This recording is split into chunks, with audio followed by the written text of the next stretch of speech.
저는 배터리 엔지니어이기보다는 자동차 엔지니어였습니다. 현대자동차에서 자동차 설계를 좀 오래 하다가 전기 자동차를 해보겠다고 테슬라로 이직을 했고요.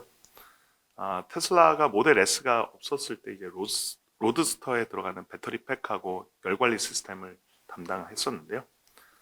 제가 가장 놀랬던 부분이 전기 자동차에 납산 전지가 들어가는 거였습니다. 지금도 많은 분들이 잘 이해하고 없지만은 모든 전기 자동차에 납산 전지가 들어가고 있습니다. 자동차를 시동을 켜고 자동차에 있는 에어컨, 라디오 그런 전장 시스템을 가동하기 위해서는 이제 12V라고 하는 저전압 납산 전지가 들어가고 있거든요. 2008년도서부터 전기 자동차를 만드는데 왜 아직까지도 납산 전지가 들어가고 있지? 근데 납산 전지를 대체할 수 있는 다른 배터리가 없을까라는 고민을 하다가 LTO라고 하는 기술을 좀 접했고요. 2008년도쯤에는 LTO가 상용화가 되지 않은 시점이었습니다. 그리고 제가 2015년도 정도에 이제 애플 타이탄 프로젝트라고 하는 전기자동차 프로젝트에 조인을 할 기회가 있어서 애플에서 전기자동차를 개발을 하는데 저한테 매력적인 부분은 아까 말씀드린 것처럼 삼원계의 에너지 밀도도 중요하지만 사실은 LTO와 같이 좀 다른 배터리에 급속 충전하고 장수명을 활용하면은 납산 전지도 대체를 하면서 다양한 애플리케이션을 만들 수 있는 새로운 배터리가 있을 거다라고 고민을 시작을 하게 됐고요. 2017년도 정도에 국내에 있는 교수님들의 소개로 국내에서 엔젤 투자를 받아서 그린너지를 창업하게 됐습니다. 저는 이제 지금은 그 플로우 배터리를 하고 있는데, 사실 이제 그 전에는 배터리랑 전혀 관계가 없는, 오히려 배터리의 반대쪽에 있는 내연기관 발전기 업계에 저는 일을 하고 있었습니다. 근데 이제 뭐 전체적인 큰 맥락에서 보면은 에너지 업계, 결국은 전기를 만들어내는 업계라고 할 수가 있는데, 한 20년 전쯤이죠. 그때는 뭐 클라이밋 체인지, 그다음에 온실가스 이런 얘기들을 일반적인 대중들이 많이 하지는 않는 시절이었는데, 내연기관 발전기 분야에서는 이제 그때부터 이미 이제 전 세계의 어떤 그 여러 가지 기관들이 온실가스를 줄여야 된다, 그다음에 이미션을 줄여야 된다라고 하는 얘기들을 굉장히 강력하게 내기 시작을 했습니다. 기존의 내연기관을 대체하기 위한 새로운 이러한 차세대 기술, 그러니까 차세대 배터리가 아니라 이제 차세대의 어떤 발전을 하기 위한 기술이 필요하지 않을까라고 하는 생각을 갖게 됐습니다. 그래서 그런 와중에 이제 이 바나디움 플로우 배터리라고 하는 기술이 굉장히 좀 좋은 기술이다라고 하는 생각이 들어서 이렇게 반대쪽에 있는 시장에서 오히려 이제 차세대 배터리 시장으로 들어온 그러한 그런 케이스다라고 할 수 있겠습니다. 본격적인 사업화와 상업화에 대응을 하기 위해서 작년에 충남 계룡에 연간 330메가와트아워의 생산을 할 수 있는 공장을 준공해서 현재 생산을 하고 있습니다. 예, 이상입니다. 저는 그 배터리를 하게 된 거는 국민학교 때 아버지가 무선 조종 자동차를 사주셨어요. RC카죠. 근데 그 당시 RC카는 뭐 니켈 카드뮴 전지 밤새 충전하면은 진짜 지금도 기억나는 게 10분도 안 갑니다. 다시 밤새 충전해야 되더라고요. 그래서 야 이걸 나중에 어떻게 해야 되겠다라는 생각을 하고 대학에 들어갔는데 그때도 마찬가지더라고요. 그래서 이제 대학원에서도 계속 배터리 연구를 진입을 하게 됐고요. 그리고 나서 항상 전기차를 만들어야 되겠다는, 전기차용 배터리를 연구해야 되겠다는 꿈은 그때부터 계속 가지고 있었던 것 같습니다. 근데 저도 이제 현대차에 들어가서 자동차용 배터리 연구를 조금 했었는데, 당시는 하이브리드 차에도 리튬이온 배터리를 넣기 힘들 때 리튬 이온 전지를 뭐 책받침만 하기 위해서 5A짜리를 하이브리드 셀로 만들고, 근데 그것도 안전할까 어떨까 불안하고 차에 넣을 수 있냐 이렇게 불안할 때인데, 근데 일본에서는 도요타에서 새로운 것도 발표하고 배울 게 많아 보이더라고요. 그래서 젊은 나이에 좀 더 공부해야 되겠다 싶어서 일본 유학을 결심을 했고요. 근데 가보니까 그쪽 연구실에서 하고 있던 게 고체 전해질이랑 전고체 전지였고요.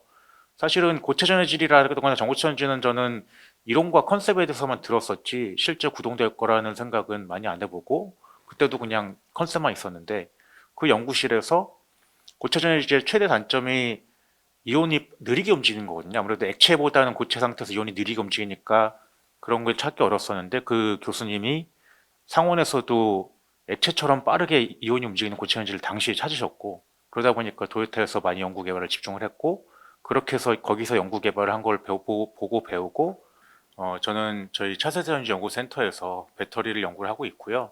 지금 이제 배터리 연구한 지 20년째 되고 있고, 차세대 배터리 중에서 고체전 에너지를 이용한 전고체 전지를 연구 개발해서 보다 높은 에너지 밀도를 가지면서도 안전한 배터리의 연구 개발을 집중하고 있습니다. 저는 이제 삼성 SDI에서 이제 20년을 근무하고 이제 PD로 하게 됐습니다. 그래서 SDI에서 근데 이제 PD는 이제 SDI에서 근무할 때는 이제 조금 이제 좀 분야에 집중해서 개발을 많이 했었죠. 이제 전기차 배터리를 한다거나 아니면 차세대 배터리 아까 얘기했던 전구체 배터리도 좀 많이 연구 개발을 했었고요. 근데 PD를 하게 되면서는 이제 오히려 이제 어떤 한 분야라기보다는 저희가 아까 이제 원료에 대한 공급망 이슈, 원료 개발부터 그다음에 뭐 정년 재련, 그다음에 소재를 이제 더 많이 생산하고 개발하는 부분, 성능 올리는 부분, 그다음에 뭐 셀적인 부분까지 이제 전반적으로 그다음에 이제 사용 후 배터리에 대한 내용까지 전체적으로 좀 전반에 대해서 많이 들여다보고 있는 상황이고요. 그래서 지금 어쨌거나 저 개인적으로는 하여튼간에 좀 어떤 한 분야에 대해서 배터리에 대한 연구를 회사 다닐 때 많이 했었는데 지금은 이제 좀 전체를 다 들여다보기 볼 수 있는 상황이 됐고 그런 것들이 좀 재미도 있고 그러니까 이 좀 한국에 있어서의 좀 배터리의 발전 산업의 발전을 저희 좀 기여하고 있다 그런 생각을 하고 있습니다.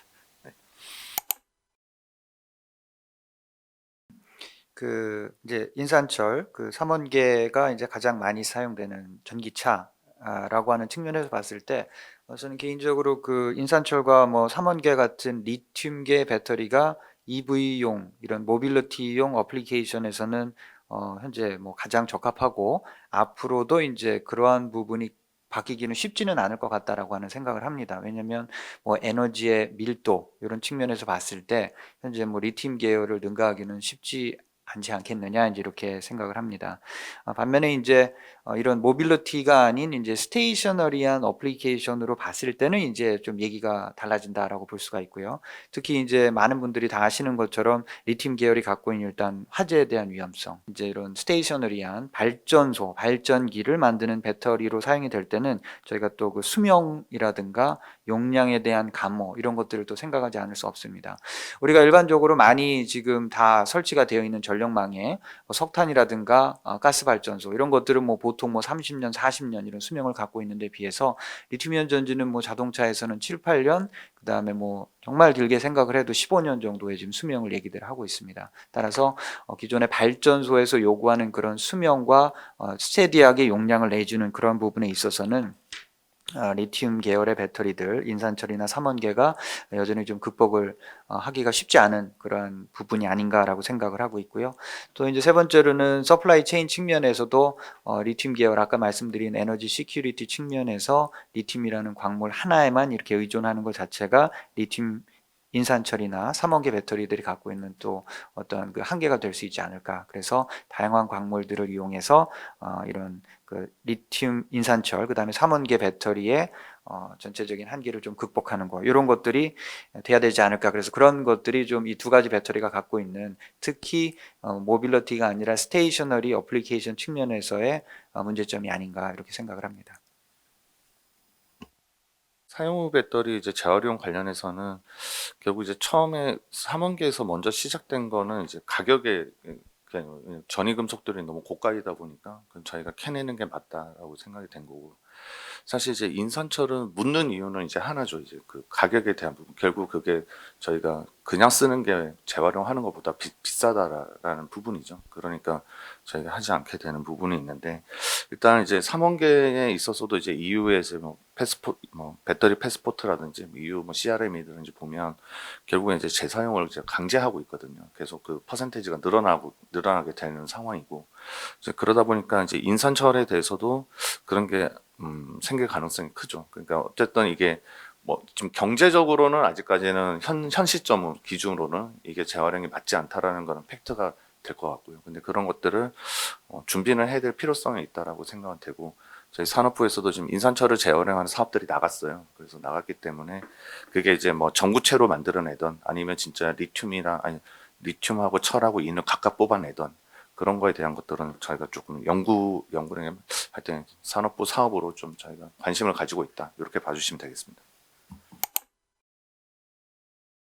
저희는 이제 그 바나듐 플로우 배터리 여기에 대해서 장점을 말씀을 드리면 일단은 차세대 배터리 중에서 가장 이제 프루븐되어 있는 그러한 그 기술이다라고 할 수 있습니다. 그래서 다른 여러 가지 좋은 배터리들이 나올 수 있겠지만 현 단계에서 이제 대규모의 매스 스케일로 해서 적용할 수 있는 굉장히 좀 검증된 배터리 기술이 이제 바나듐 플로우 배터리다라고 할 수가 있고요.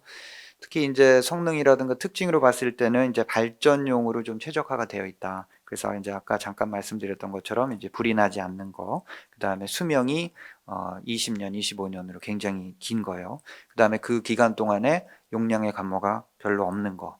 20년, 25년이 수명이 지난 이후에도 이 전액을 그대로 재사용을 할 수가 있고, 만약에 그때 가서 이제 이 바나듐 플로우 배터리가 필요 없다라고 하면은 물만 이렇게 증발을 시키면은 바나듐을 그대로 추출을 해서 다른 인더스트리에 쓸 수 있는 이러한 리사이클 또 리유스가 매우 용이한 특징을 가지고 있습니다. 가장 대표적인 단점은 리튬이라든가 다른 이렇게 배터리 대비해 특히 EV에 사용되는 거에 비해서 에너지의 밀도가 낮다. 이게 이제 단점입니다. 사이즈가 좀 크다 이렇게 얘기할 수가 있고요.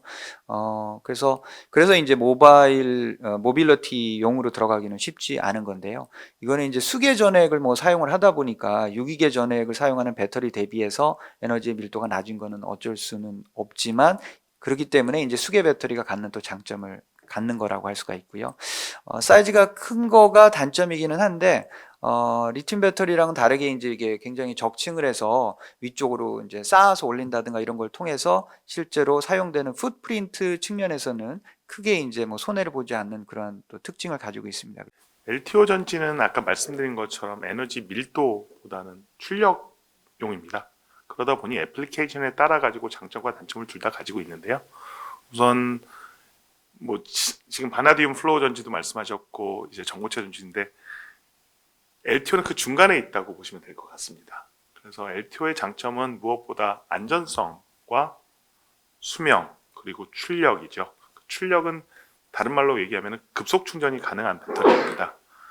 그래서 애플리케이션에 따라 가지고 더 적합할 수도 있고 적합하지 않을 수도 있는데 마을버스처럼 이렇게 똑같은 루트를 순환하는 버스라고 하면은 사실은 승객들이 타고 내릴 때 급속 충전을 사용하게 된다 그러면은 버스에 들어가는 배터리 팩을 훨씬 더 축소해서 만들 수가 있고 더 애플리케이션에 따라서 더 최적화가 될 수 있다고 생각합니다. 그리고 무엇보다 단점은 흑연을 쓰는 음극 대신 그 산화 리튬계를 쓰기 때문에 가격이죠. 근데 그 가격이라고 하는 거는 실질적으로 규모의 경제와 엮여 있기 때문에 사실 규모의 경제가 따라준다고 하면은 경쟁력이 있을 것 같습니다. 아까 말씀드린 것처럼 LTO는 일반 리튬 전지보다 에너지 밀도가 떨어지지만 그리너지가 만들고 있는 배터리는 LTO 계열 중에서는 가장 에너지 밀도가 높은 현재로서는 전 세계에서 가장 에너지 밀도가 높은 LTO를 생산하고 있기 때문에 어느 정도 저희가 경쟁력 있는 제품으로 도시바나 중국에서 만드는 제품보다는 경쟁력 있는 제품으로 시장에 진출을 해서 지금 현재 국내하고 국외에 생산하고 수출을 진행하고 있습니다. 예, 전고체 배터리는 에너지 밀도를 높일 수 있으면서도 안전성도 확보할 수 있는 그저 고에너지랑 고안전성을 같이 가져갈 수 있을 것으로 기대가 돼서 연구를 많이 하고 있습니다. 반면 단점은 지금 리튬이온 전지는 되게 굉장히 빠른 또 생산 속도를 자랑하고 있는데 전고체 전지에 적합한 생산 공정이 아직 개발 중입니다만 좀 많이 느립니다. 수율도 낮고 그러다 보니까 아직 생산 공정 기술 개발이 덜 돼서 좀 가격이 높을 것으로 우려가 되고요. 아시겠지만 뭐 배터리 하면은 지금 이제 리튬 이온 전지가 가장 널리 알려져 있고 뭐 산업의 규모로 보나 뭘로 보나 뭐 리튬 이온 전지가 가장 큰 포션을 차지하고 있는 것은 뭐 의심의 여지가 없습니다. 그리고 앞으로도 리튬 이온 전지가 또 상당 부분 많이 뭐 이렇게 모바일 뭐부터 시작해서 EV 해서 이렇게 많이 사용이 될 건데 그런 와중에서 이제 리튬을 좀 그러니까 벗어난 비리튬계 배터리에 대한 그 관심도가 또 최근 들어서는 급격하게 드러났습니다. 그래서 일례로 뭐 영국에서 최근에 정부에서는 리튬이온 전지에 그동안 우리가 너무나 많은 그 집중을 했던 것이 아니냐. 그래서 이제 그런 부분들을 저희가 이제 그냥 배터리다라고 하면은 무의식적으로 리튬이온 전지를 생각하는 게 현재 상황인데 그렇게 해가지고는 이제 나중에 가서 여러 가지 이제 원자재에 대한 조달이라든가 이런 여러 가지 이슈가 있을 수가 있다 이렇게 정부에서 그런 어나운스먼트를 하면서 비리튬계에 대한 육성이 좀 필요하다라고 하는 거를 정부 차원에서 얘기를 하기도 했고요. 그래서 예를 들자면은 미국 같은 경우에는 특히 이제 이런 배터리 쪽에 가장 적극적이고 공격적인 주라고 할 수 있는 캘리포니아 주에서는 뭐 1기가와트의 규모에 해당하는 상당히 큰 규모의 비리튬계 에너지 저장 장치를 2026년까지 의무적으로 설치해라 뭐 이렇게 한다든가, 또 연방정부 차원에서 DOE에서도 비리튬계 그런 프로젝트들을 많이 이렇게 진행을 하고 있습니다. 그래서 이제 그런 것들을 볼 때 전 세계적으로 이제 좀 리튬 배터리 말고 이런 다양한 차세대 배터리들에 대한 관심을 꼭 가져야 되는 것이 아니냐라고 하는 거를 이런 정부라든가 이런 쪽에서 많은 시그널들을 보내고 있다라고 좀 생각을 하고 있습니다. 예.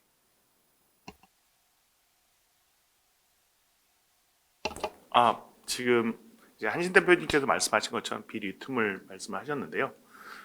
과거 뭐 최근까지도 차세대 전지라고 하면은 에너지 밀도를 높이는 뭐 배터리의 캐릭터리스틱스에 굉장히 집중이 되어 있는 것 같습니다. 지금 현재 정부에서도 뭐 차세대 전지의 기술을 에너지 밀도로 따지고 있는데요.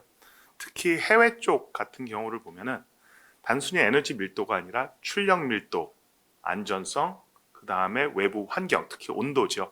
저온에서 에너지가 떨어지지 않고 성능을 유지할 수 있는 배터리, 그리고 아까 말씀하신 장수명에 대한 니즈가 다양하게 이루어지고 있습니다. 특히 그 산업군을 보면은 전기 자동차나 모바일 디바이스 같은 경우는 에너지 밀도가 중요합니다. 근데 아직까지 디젤을 연료로 쓰고 있는 산업군, 뭐 대형 선박이라든지 중장비라든지 아니면 국방 산업 같은 경우는 실질적으로 에너지 밀도도 중요하지만 그보다 더 중요할 수 있다라고 하는 게 어떻게 보면 안전성이고, 진짜 극저온에서도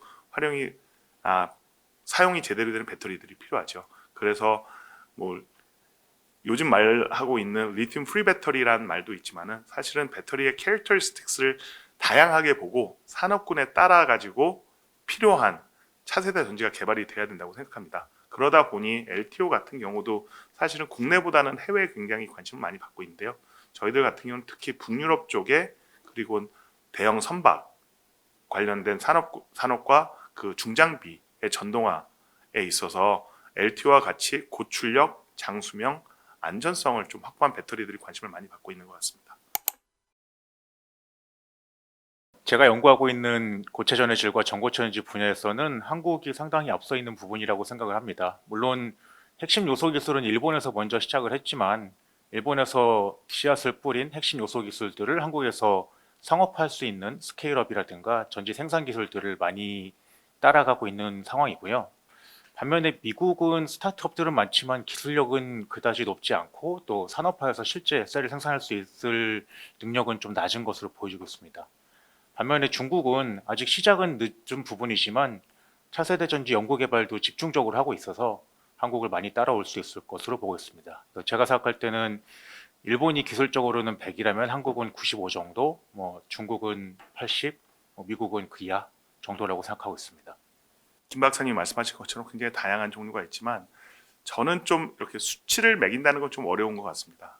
뭐 기본적으로 봤을 때 김 박사님께서도 말씀하셨지만 그 배터리를 가지고 생산할 수 있는 기술은 중국이 굉장히 어드밴스가 되어 있습니다. 그 과정에서 보면은 저는 한국, 일본, 중국, 미국의 산업의 갭보다는 뭐 기술, 생산, 애플리케이션을 봤을 때는 모든 나라가 거의 비슷하지 않을까 싶습니다. 뭐 제가 본 특히 고출력 배터리 그리고 다양한 배터리들에서는 중국이 더 많은 디맨드가 있기 때문에 서플라이도 당연히 따라가기 때문에 중국 자체 시장이 테스트베드로 운영되는 것 같습니다. 그러다 보니 더 많은 도전을 중국에서 더 쉽게 할 수 있고 시장에 진출할 수 있는 기회가 있기 때문에 기술도 자연스럽게 따라오게 됐고, 지금 현재로서는 중국이 선진국보다 뒤처져 있다는 생각보다는 어떤 특정 분야의 배터리에서 훨씬 더 앞서갈 수도 있고 더 선진국이 되어 있을 수 있다는 생각을 가지고 저희들도 기술 개발을 해야 될 것으로 생각합니다. 플로우 배터리를 위주로 해서 말씀을 드리면요. 먼저 그 기술 격차 그리고 여기 좀 산업 격차 두 가지로 나누어서 보면은 기술적인 부분에 있어서는 한국이 미국이라든가 중국 대비해서 동등 또는 그 이상의 기술적 수준을 갖고 있다라고 얘기할 수 있습니다. 반면에 산업의 어떤 그 성숙도, 산업화 측면에서 본다면 반대로 한국이 미국과 중국 대비해서 가장 낮은 그러한 수준에 있다. 이렇게 이제 얘기를 할 수 있을 것 같고요. 그래서 이제 저희 회사 같은 경우에서도 대부분의 사업이 국내보다는 이제 미국이라든가 유럽 이런 해외에서 이루어지고 있습니다. 그것은 바로 시장 자체가 즉 산업화 자체가 국내보다는 해외에서 주로 이루어지기 때문이다라고 이렇게 얘기를 할 수가 있습니다. 그래서 우리나라 측면에서는 좀 산업화 쪽 이런 부분에 대한 집중을 좀 더 많이 앞으로 해야 되지 않을까 이렇게 생각을 하고 있습니다. 네. 차세대 배터리라는 거를 생각을 해보면 어쨌거나 저희가 한국이 전체적으로는 조금 더 많이 앞서 있다. 그러니까 좀 양산을 하기 위해서는 조금 더 많이 가고 있다라는 느낌은 가지고 있고요. 미국은 아무래도 조금 더 이제 요소 기술 개발에 이제 스타트업이라든지 벤처라든지 왜냐하면 일단 그 양산을 하는 회사가 없는 상황이다 보니까 약간 그런 게 있고 중국은 그 양산 뭐 인산 처리라든지 좀 저렴한 배터리를 기반으로 하는 이제 최근에 좀 나트륨 배터리도 많이 발표를 하고 있고 김경수 박사님 얘기하셨지만 전고체도 얘기했지만 최근에 좀 반고체 얘기도 많이 하고 계시거든요. 그런 쪽에 대해서도 조금 중국에서는 이렇게 좀 그 사이사이에 비어 있는 기술들에 대한 그런 차세대 배터리에 대한 얘기를 많이 하고 있는 것 같습니다. 일본은 아까도 얘기 잠깐 나왔지만 기초 연구나 이제 선도를 많이 했었는데 지금은 조금 더 예전보다는 좀 힘이 빠진 모습. 결국 뭐 한국하고 중국이 좀 전체적으로는 좀 이렇게 경쟁하고 있는 구도인 것 같고 뭐 유럽 쪽은 뭐 아시다시피 최근에 이제 노스볼트도 이제 파산 신청도 하고 뭐 이런 상황이기 때문에 좀 그런 식으로 흘러가지 않나 그렇게 보고 있습니다. 자동차 OEM들은 아까도 얘기했지만 결국은 에너지 밀도, 멀리 가는 거에 대한 관심이 많이 있기 때문에 한 번 충전해서 얼만큼 더 멀리 가는 그런 부분에 있어서 직접 개발을 많이 하려고 하죠. 그래서 뭐 아시다시피 뭐 도요다라든지 현대차든지 직접 연구 개발을 하겠다. 그리고 이제 자동차 OEM도 배터리 개발을 자체적으로 하겠다. 이런 기사들이 계속 많이 나오잖아요. 그러니까 예전에는 제조 배터리나 셀을 만드는 회사에 의존을 많이 했다라고 보면 최근에는 이제 자동차 OEM들이 직접 연구 개발을 많이 하려는 트렌드가 있다 하고 나머지 세부적인 얘기들은 또 위원님들이 해주실 거라 생각됩니다.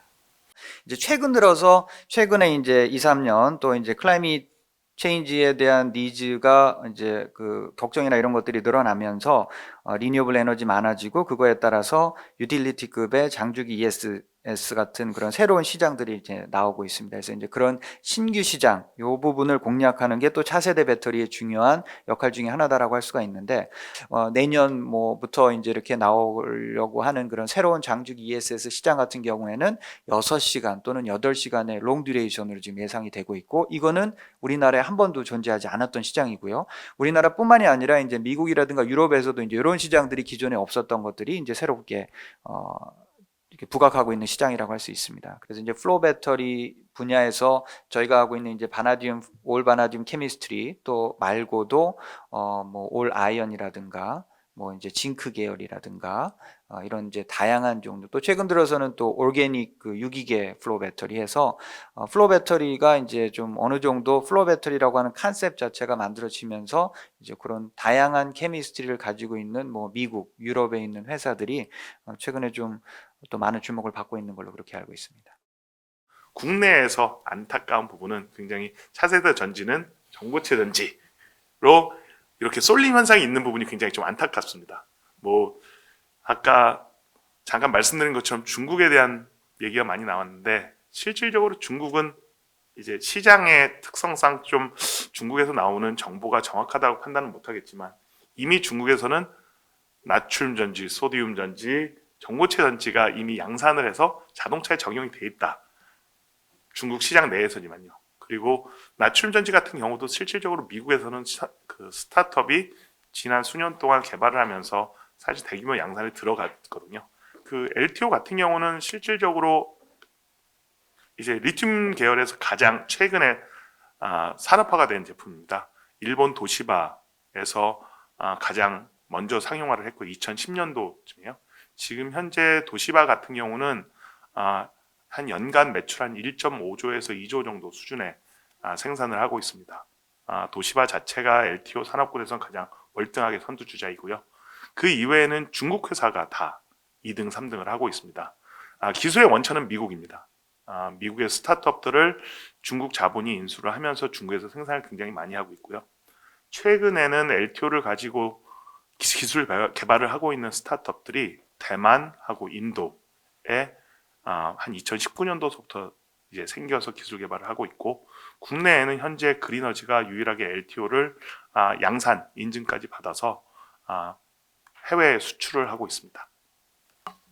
일단 전지 산업 자체가 작은 회사가 하기 참 어려운 그 업이구나라는 게 지난 30년의 역사에서 나왔던 것 같아요. 그러니까 저희 연구실이 이제 리튬 배터리를 거의 최초 연구했던 연구실 중에 하나였었는데, 옆 연구실이나 다 예전 선배들이 벤처 창업 많이 했습니다만 대부분 다 망했고 남으신 분들이 없으시죠. 그래서 대기업들이 한번 시작하면은 또 대기업의 규모가 있어야 되고, 그래서 벤처가 참 시작하기 어려운 부분인 거 맞는 것 같습니다. 그리고 기술적인 부분에서 배터리는 실험실에서 조그맣게 만들어서 성능을 보여주기는 무궁무진하게 할 수 있거든요. 그러나 그거를 실제 제품화하기가 정말 너무 큰 허들이 있어서, 뭐 요즘 특히 미국에서 나오는 몇몇 스타트업들은 보면은 너무 과장이 심하다라는 생각을 많이 하고 있고요. 그러니까 뭐 기술이 사실상 특별한 기술이 안 보이는데 그냥 예전에 했던 기술들 하나 가지고 나와서 뭐 조그만 거로 하나 보여주는 결과를 가지고 큰 셀을 만들어 자동차에 실을 것처럼 과장 광고하는 데가 많아서 주의를 해야 된다고 생각을 하고 있고요. 그래서 오랫동안 해왔던 전통의 전지사들이 차세대 전지를 한다면 열심히 할 수 있을 것 같고, 특히 자동차사들, 한국에서는 현대차랑 삼성 SDI가 가장 앞서갈 것 같고, 일본에서는 토요타가 많이 앞서했었고, 요즘 뭐 혼다라든가 파나소닉도 또 열심히 하고 있는 것 같습니다.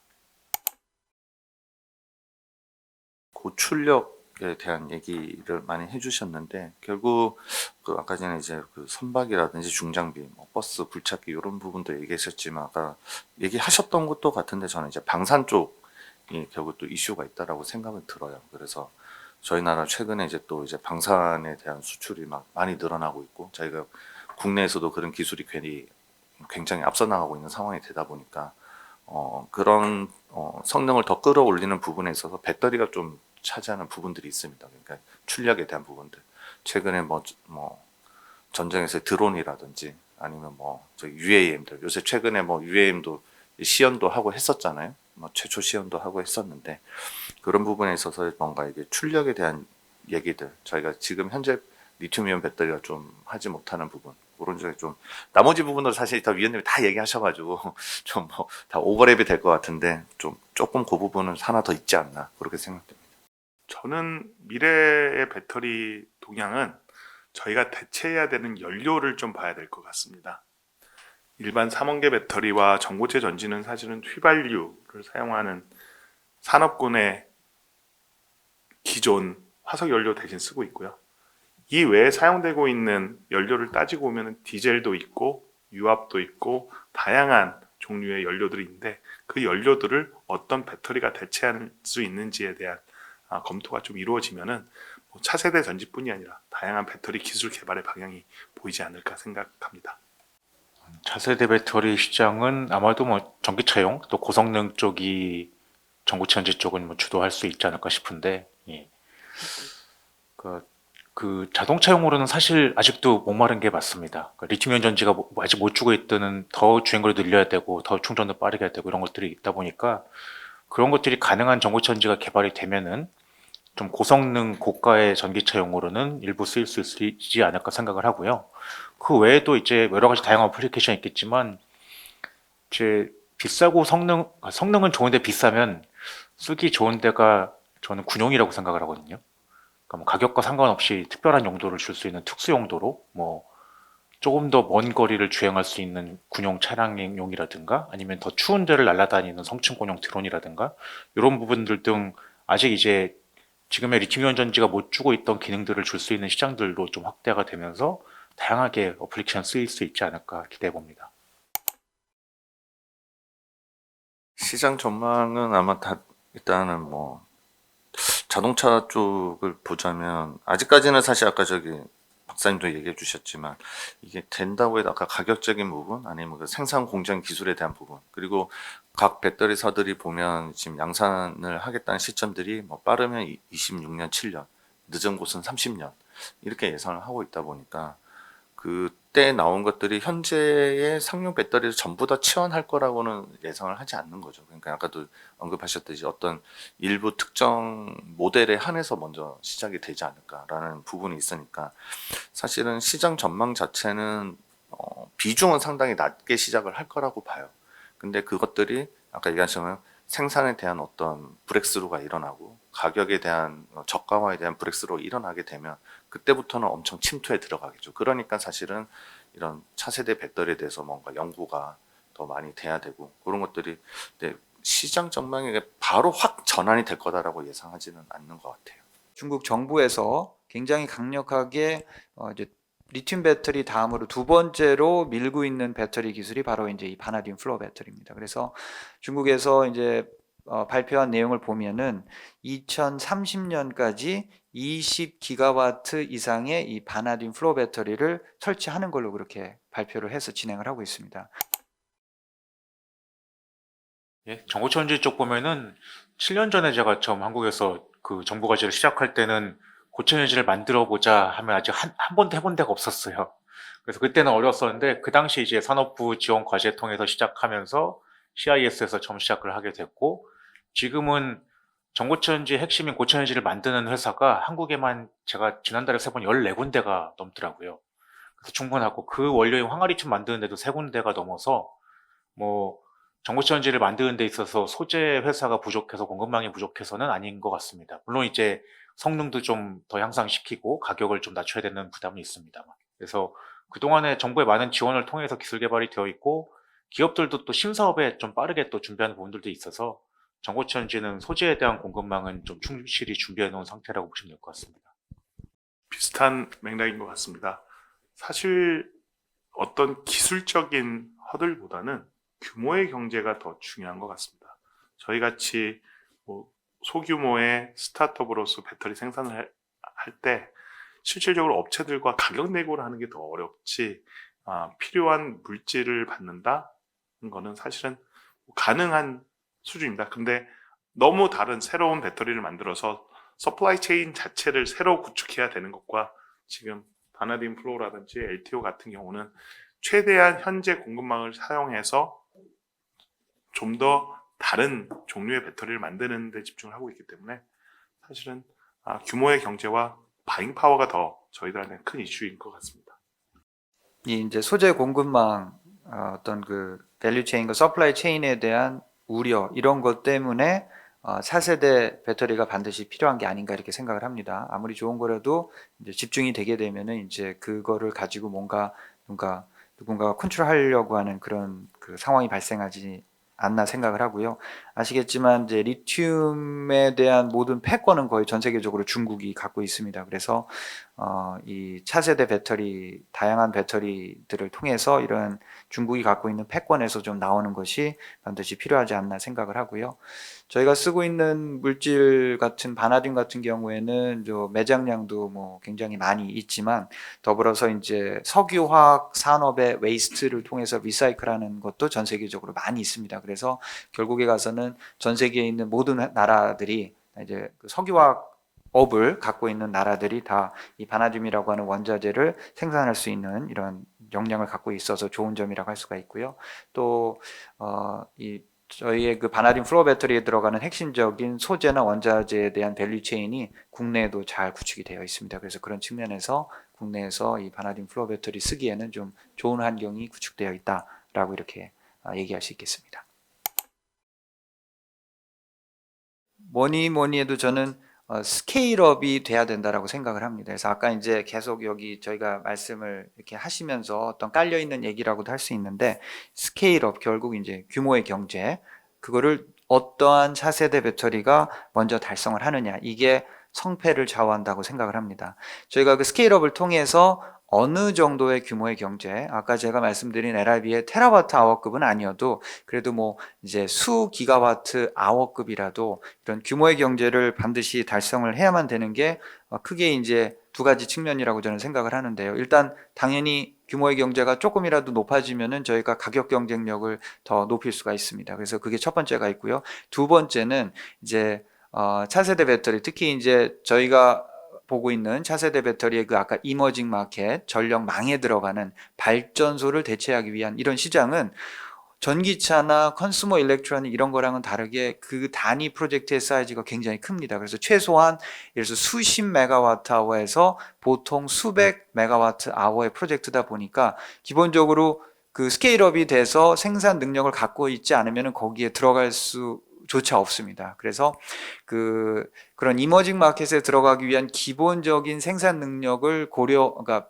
만드는 거 뿐만이 아니라 약간의 규모의 경제를 달성함으로써 가격 경쟁력을 제고하는 그런 스케일업을 어떠한 배터리가 먼저 달성하느냐에 따라서 저는 그 배터리가 시장에서 성공할 수 있느냐 없느냐를 결정할 수 있지 않을까 이렇게 생각을 합니다.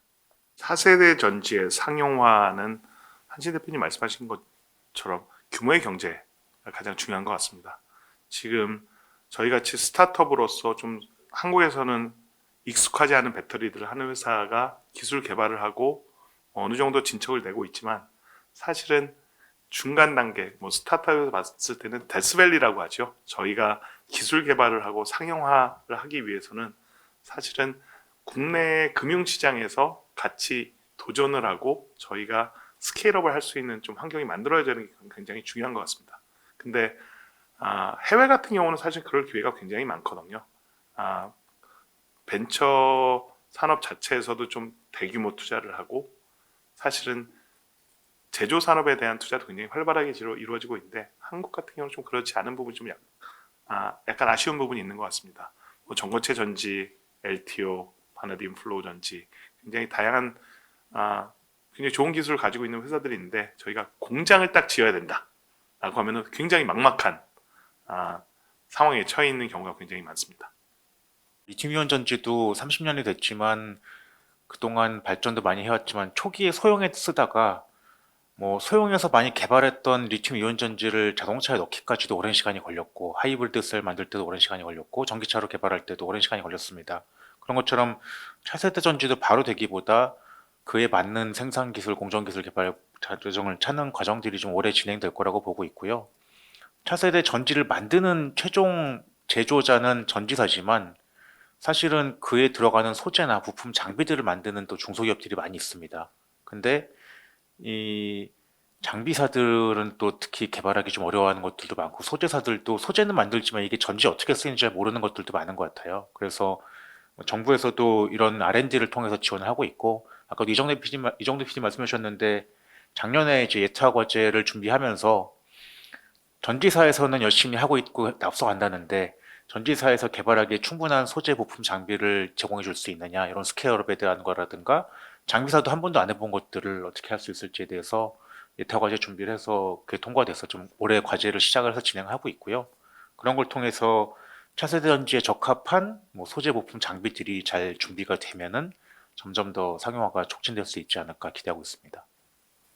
차세대 배터리들이 어디에 쓰이게 될 거냐가 중요할 것 같고 어디에 쓰이는 데 있어서 그 분야에서 원하는 요구 특성들이 있잖아요. 결국에는 그것들을 어떻게 만족하느냐 그것들이 결국 차세대 배터리들이 나아갈 방향이다라고 뭐 계속 좀 비슷한 얘기를 드린 거지만 예를 들면 우리가 뭐 ESS 큰 스테이셔너리를 해야 되기 위해서는 어떤 기술들이 더 필요한 건지 거기에 뭐 아까 얘기했던 뭐 무게는 의미가 없고 가격이 더 중요하고 어떻게 더 뭐 볼륨을 크게 할 건가 이런 대한 기술에 대한 방향성 그리고 아까 뭐 고출력에 대한 부분들 뭐 그런 것들이 어떻게 더 해야 돼 그러면 또 가격적으로 어떻게 더 싸워야 되는 거지 그러면 에너지 밀도에 대한 보상을 어떻게 더 캐치업 할 건지 전고체는 아까 얘기했지만 양산에 대해서 뭐 어려운 부분들 사실은 또 전고체는 또 이 황화수소가 나온다는 또 안전에 대한 문제도 있잖아요. 뭐 그런 부분들을 어떻게 해결할 건지.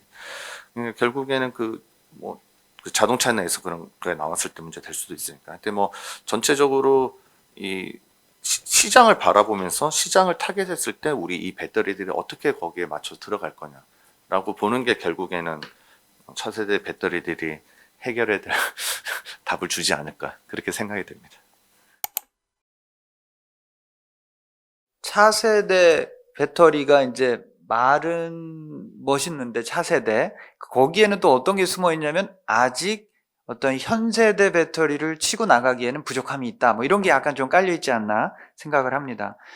근데 이제 이 차세대 배터리가 실제로 사업화까지 연결이 되기 위해서는 그래서 그 부족한 부분을 메워주는 이제 정부의 예를 들어서 보조금이나 인센티브 이런 것들이 필수적으로 필요합니다. 저희가 2010년도에 회사를 설립을 해서 지금 15년째 이 차세대 배터리 분야에서 있는데 한국 정부의 그 이 연구 개발이라든가 이 차세대 배터리 부분에 있어서의 그 활동들을 보면은 한편으로는 정말 너무 감사하고 잘하고 있는 부분이 있고 또 한편으로는 아쉬운 부분이 있습니다. 기존 세대의 대표적인 배터리인 리튬 배터리도 지금 기존의 피크 쉐이빙용이라든가 태양광 REC 우대 이런 걸 통해서 보조금과 인센티브를 줬고 그걸 바탕으로 해서 에너지 저장 장치에 대한 사업화 또 전기차들도 다 보조금이 가고 있습니다. 반면에 이제 새로운 차세대 배터리가 이런 기존 시장에 들어오기 위해서는 당연히 이제 그러한 그 제도적인 지원과 서포트가 있어야만 된다고 생각을 하고요. 그게 없이 이렇게 들어오기에는 정말 어렵다고 생각을 합니다. 앞에 있는 리튬 배터리들도 다 그런 것들을 거치면서 성장이 됐다라고 볼 수가 있고요. 그런 면에 있어서는 우리나라의 산업이 전반적으로 메이저의 기존 기술인 리튬 배터리에만 너무 포커스가 맞춰져 있어서 제도적으로 보조금이라든가 인센티브를 통해서 차세대 배터리가 시장에 안착할 수 있도록 육성시키는 그런 제도적인 측면은 좀 많이 부족하지 않나 이렇게 생각을 합니다. 한신 대표님이 말씀하신 사업화가 결국에는 스케일업 관련된 부분인 것 같은데요. 저도 뭐 지난 7년 동안 그린어지의 사업을 개발하고 기술을 개발하면서 굉장히 공감대를 형성할 수밖에 없습니다. 저희들은 2017년도에 창업을 해서 한 3년 동안 LTO 배터리를 개발을 했고 배터리 셀을 개발을 했고 그걸 인증을 받은 다음에 상업화를 하기 위해서 실증 프로젝트를 굉장히 다양하게 정부 지원금을 받으면서 했습니다. 예를 들어서 LTO를 가지고 대원 선박에 들어가는 ESS 개발, 수소 고속철에 들어가는 배터리 팩, 그리고 트램이나 다른 철도 차량에 들어가는 배터리 팩들을 개발을 했는데 굉장히 힘든 게 그 개발된 제품들의 상용화가 굉장히 어려웠습니다. 정부 R&D가 됐던지 지원에 들어가는 부분에 있어서 굉장히 에너지 밀도란 숫자가 딱 박혀 있습니다. 차세대 전지는 어느 정도 수준의 에너지 밀도가 나와야 된다. 그거 이외에는 그 기준을 만족하지 못하면은 사실은 지원금을 받기가 굉장히 어려운 상황이 돼버리는 현실입니다. 가장 많은 숫자가 뭐 400Wh per 킬로그램당 400Wh를 넘어야 된다, 450Wh를 넘어야 된다, 그런 숫자가 기준에 잡혀 있어서요. 좀 이렇게 기준을 잡고 진행하는 것도 있지만 좀 자유롭게 좀 박스에서 벗어나는 산업군이나 기술들을 같이 지원을 해줄 수 있는 기회가 있었으면 굉장히 좋을 것 같습니다. 저도 정보 과제를 많이 하면서 지원받고 새로운 기술 개발도 많이 해봤던 것 같습니다. 그래서 감사하게 생각을 하고 있고요. 그리고 배터리 쪽이 사실 이제 원래 PD님이 안 계시다가 한 5년 정도 전부터 이 PD님이 생기면서 전반적으로 배터리에 대한 연구개발 과제도 산업기술평가 관련해서 많이 진행을 해와서 좀 체계적으로 잡혀가고 있고, 뭐 지난 한일 무역 분쟁에서도 발빠르게 대응해서 많은 소재 부품 장비들의 개발을 지원해왔던 게 사실이고 많은 혜택을 받았습니다. 네, 그래서 잘 해오고 있는데요. 아쉬운 점은 아마 영국에서는 많이 얘기하고 있겠지만 연구비 삭감의 여파가 아직도 있습니다. 그래서 그러니까 올해도 많은 연구개발 과제들이 새로 발굴이 되고 진행을 하고 있었거든요. 근데 그런 것들이 끊이지 않고 계속 잘 지원될 수 있도록 국가 차원에서 또 연구개발은 또 한 번 잠시 뭐 줄어든다고 다시 또 따라갈 수 있는 게 아니다 보니까 지속적이고 꾸준한 지원이 있으면 좋겠다라고 말씀드리겠습니다.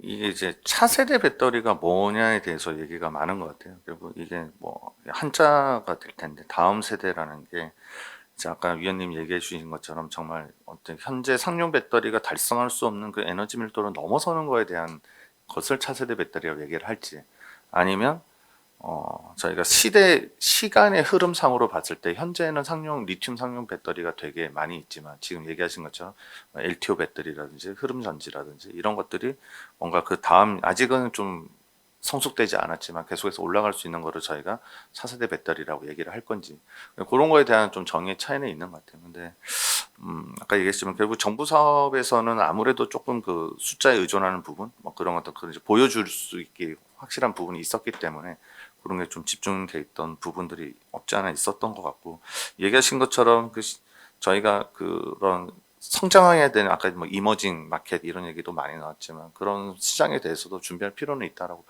반드시 생각은 됩니다. 소부장 저희 사업이라는 게 있습니다. 소재 부품 장비 사업에 대한 지원이 있고 거기 이제 죄송합니다. 세부적으로 보면 저희 이제 이어달리기 사업이라는 게 하나가 있고요.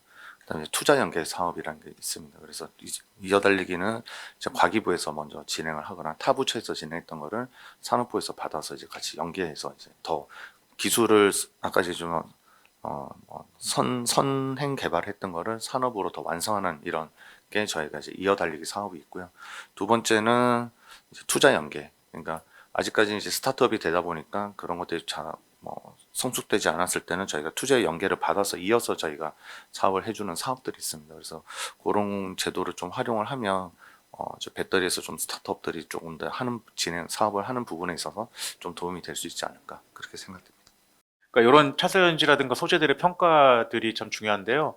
저희 그 키아트라고 진흥원에서 지원을 받아서 저희 KT에서는 충북 오창에 2차원지 신뢰성 평가 센터랑 고차원지 평가 센터를 지금 구축을 하고 있습니다.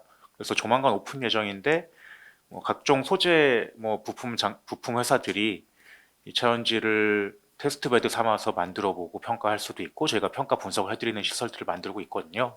LIB뿐만 아니라 차세연지에 대해서도 진행할 예정이라서 이런 것들이 국내 많은 중소 중견기업들을 좀 지원하면서 차세연지의 이렇게 저변을 좀 확대하고 상용하는 데 좀 기여를 할 수 있을 것으로 기대해서 열심히 만들고 있어서 열심히 홍보도 하고 있는데 많이들 이용해 주시기를 나중에 또 홍보할 기회가 있었으면 좋겠습니다.